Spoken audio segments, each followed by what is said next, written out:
ការផ្ដល់ពេលវេលាឲ្យខ្លួនឯងនៅក្នុងការដើរលេងមិនមែនមានន័យថាយើងជាអ្នកមានឬក៏កំពុងតែបង្ហាញនូវភាពហ៊ឺហារបស់យើងទៅកាន់អ្នកដទៃដែលកំពុងតែពិបាកខាងផ្នែកហិរញ្ញវត្ថុ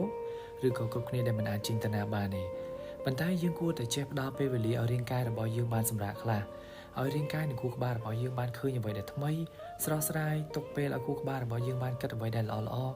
និងមួយផ្នែកទៀតឲ្យខ្លួនប្រាណរបស់យើងបានផ្សារភ្ជាប់ជាមួយនឹងធម្មជាតិខ្លះមួយថ្ងៃយើងហត់ច្រើនហើយក៏បានប្រើប្រាស់រាងកាយនិងខួរក្បាលរបស់យើងច្រើនដូចគ្នាអាចទៅលើរឿងល្អឬក៏មិនសូវជាល្អអញ្ចឹងហើយការដែលយើងចេះចំណាយពេលខ្លះដើម្បីតបស្នងទៅលើរាងកាយនិងខួរក្បាលរបស់យើងបន្តិចវាមិនមែនជាការចំណាយពេលវេលាឬក៏លុយចោលដោយឥតប្រយោជន៍ឬក៏ខ្ជះខ្ជាយទេប៉ុន្តែវាជាកាដូហើយផ្ទុយទៅវិញវានឹងជួយឲ្យយើងមានសុខភាពផ្លូវចិត្តមួយដែលល្អស្រស់ស្រាយមានពេលវេលាសម្រាប់ខ្លួនឯងរៀននៅអ្វីដែលថ្មីមិនថារៀនពីកំហុសខ្លួនឯងឬក៏ភាពត្រឹមត្រូវទេឬក៏មានពេលដើម្បីគិតពីបញ្ហាដែលបានកើតឡើង